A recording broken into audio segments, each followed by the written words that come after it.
Bismillahirrahmanirrahim. Alhamdulillah, wassalatu wassalamu ala sayyidina rasulillah wa alihi wa sahbihi wa man wala.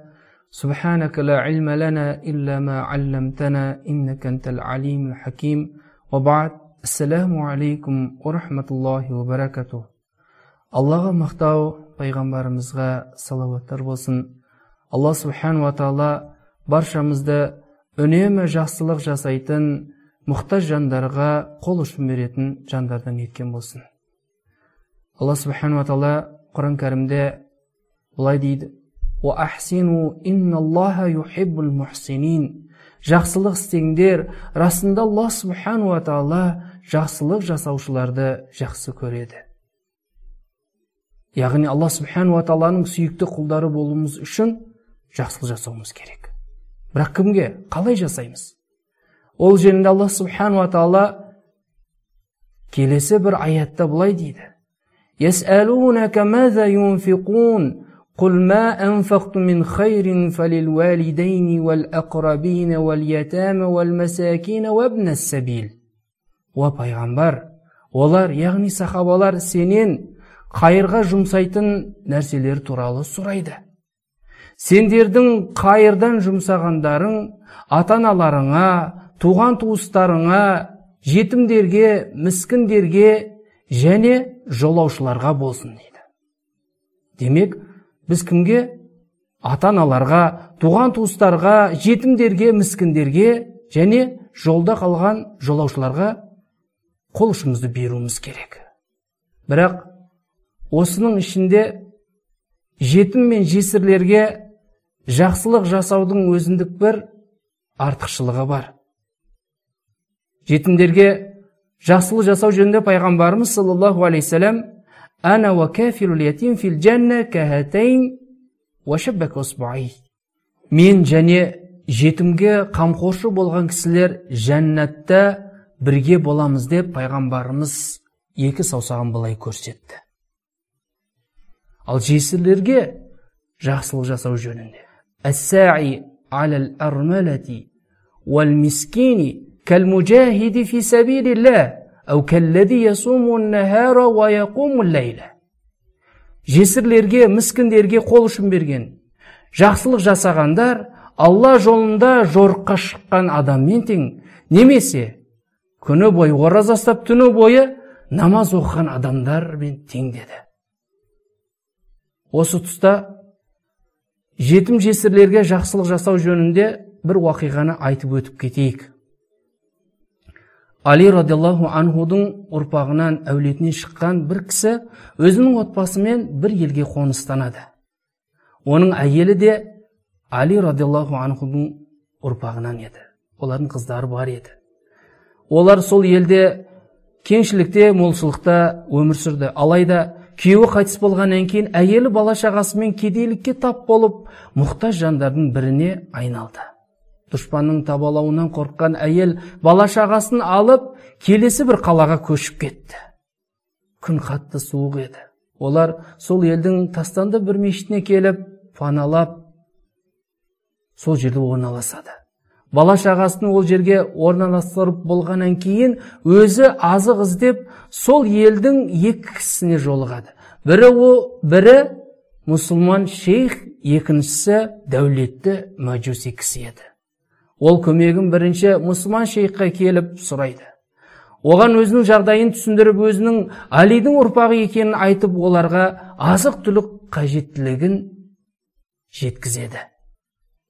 Сонда әлгі шейх: "Егер сен Алидің ұрпағы болсаң, оны растайтын бір дәлел келтір" дейді.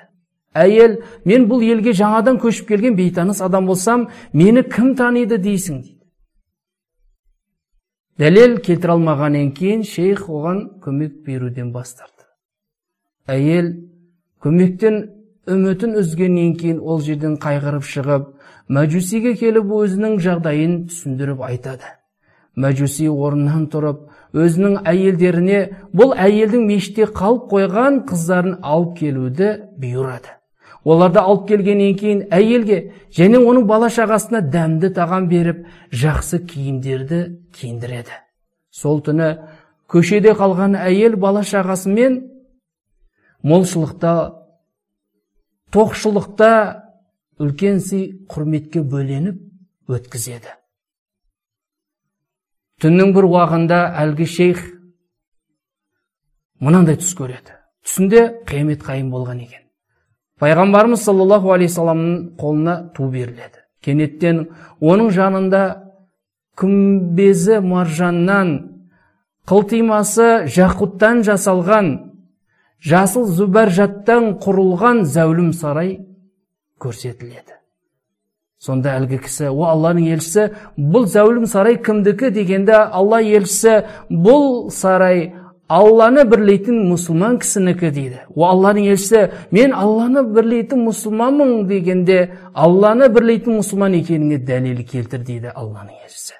Сонда оны естіген шейх таң қалады. Пайғамбарымыз саллаллаху алейхи салам, сен әлгі әйелден Әлидің ұрпағы екеніңе дәлел келтір деп нені меңзеп сұраған болсаң, маған да өзіңнің мұсылман екеніңе дәлел келтір дейді. Бұл кісі ұйқысынан шошып оянып, әйелге қамқоршы болмағанына, оларды құр қол қайтарғанына қатты өкінеді.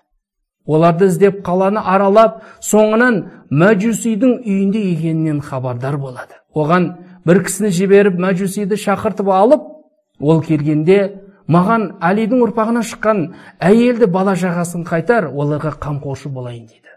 Ол жоқ, бермеймін. Әлидің ұрпағының берекетімен мен үлкен бір шыңға қол жеткіздім.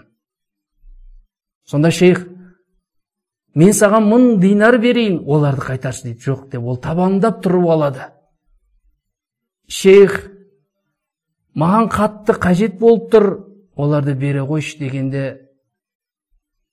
әлгі мәжуси, сенің қалап тұрған нәрсеңді мен де қалап тұрмын. Сенің көрген сарайың, ол менікі дейді.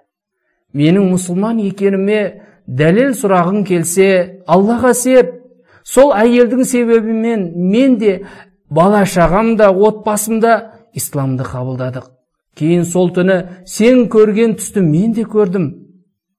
Алла субхану ва тааланың елшісі маған Әлидің ұрпағынан шыққан әйел бала шағасымен сенің үйінде ме деп сұрағанда, о Алланың елшісі, олар менің үйімде дедім. Сонда пайғамбарымыз саллаллаху алейхи салам, мына сарай сенікі, және сенің үйіңде болғандардікі, сенде және сенің үйіңдегі барлық жан жәннаттық иелерсіңдер. Алла субхану ва таала сені әзәлден мұсылман етіп жаратты деп айтты дейді. Оны естіген шейх қайғырып үйіне кері қайтады. Енді оның қайғысын Алладан басқа ешкім білмейді.